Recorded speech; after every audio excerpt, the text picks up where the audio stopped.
Public relations works not only by controlling the content of media reports, but also by making sure that some voices are never heard. The marginalization of the Israeli peace movement in the American media is an example of how this works. It's been the point of view of the Israeli peace movement for years that the fundamental cause of the conflict is the Israeli occupation of Palestinian land and the settlement policies. But that view is considered in the United States something that's extremely marginal, and that you rarely see that view put forward in the American media. We, in the Women's Peace Camp in Israel, organized a mass vigil of women in black and a mass march through the streets of Jerusalem. 2,000 women strong, both Israelis and Palestinians. Can you picture that dramatic moment? 2,000 women dressed in black marching down the streets of Jerusalem to the walls of the Old City, where we hung banners from the walls of the Old City saying peace in 3 languages, Hebrew, Arabic, and English. And guess what? It didn't get into the media. That's not the kind of image that the media wants to create, because then all these images of Jews and Arabs working together, of Palestinians wanting peace, would create a kind of dissonance. It would contradict the message that the media has been giving us for years and years. Then how do you explain it? You can't explain it. One of the many groups working for peace inside the occupied territories that has not received coverage in the United States is the Israeli Committee Against House Demolitions. The committee's work has attracted a range of Israelis committed to peace, including Israeli soldiers.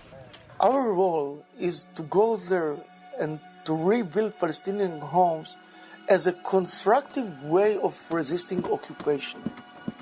We're going to a Palestinian village and we're standing shoulder to shoulder, hand to hand, with Palestinian people who wish to have peace with Israelis. And in that way, where a lot of Palestinians are seeing that there are other Israelis, not the one who demolishes, but others who are rebuilding, and it keeps a flame of hope for a better future. In January 2001, 53 Israeli reserve officers in the Israeli Defense Force publicly refused to serve beyond the 1967 borders. They signed a petition stating that they would not serve in the occupied territories in order to dominate, expel, starve, and humiliate an entire people. Since then, hundreds of Israeli officers and soldiers have joined the movement, Courage to Refuse. For their refusal, they have paid a heavy price, including serving jail time and being labeled traitors. I'm an Israeli patriot. We are Israeli patriots. I served more than 25 years in the Israeli army as a major in the IDF. All of us were volunteering to do their army service in dangerous places, and we earned the right to say that the occupation doesn't serve the security of Israel. And we're doing it from our stand as a specialist for military job.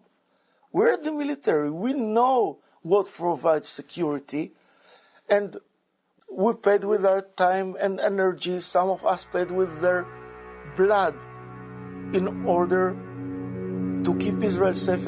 And if from our point of view, as patriots, as Zionists, as officers in the Israeli army, we are saying that the occupation has nothing to do with security, we have the right to say it.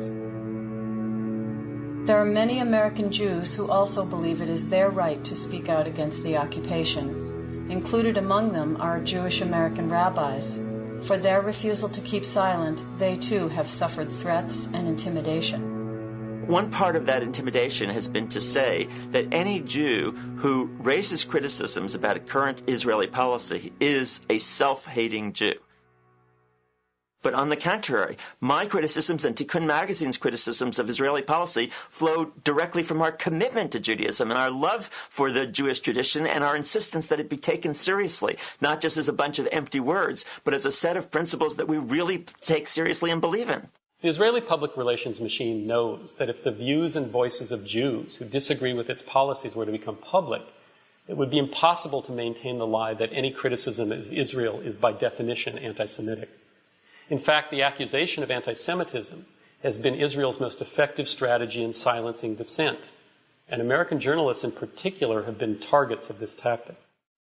Any environment in which a journalist or any person steps forward and starts making serious criticism of Israel, of America's relationship with Israel, the unconditional support for Israel, the failure of any serious pressure to be put upon Israel by the United States to prevent the building of further settlements for Jews and Jews only on Arab land, any suggestion that the war between the Israelis and the Palestinians is a colonial war will be met by a deafening chorus of accusations, slanderous and lying though they are, that the person who brings up that subject is in some form an anti-Semite or a racist. And this remains the constant weapon that is used.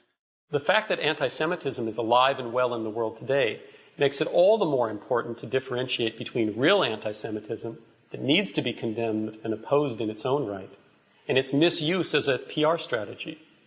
Trying to scare people into silence by conflating any criticism of Israeli policies with anti-Semitism, in fact, detracts from the very real threat that anti-Semitism does pose. Because there are anti-Semites in the world, there are racists.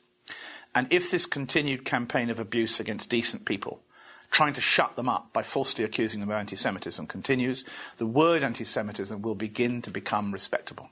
And that is a great danger. And then the really bad guys, and they're around, there are people who want to burn synagogues, just like there are people who want to burn mosques.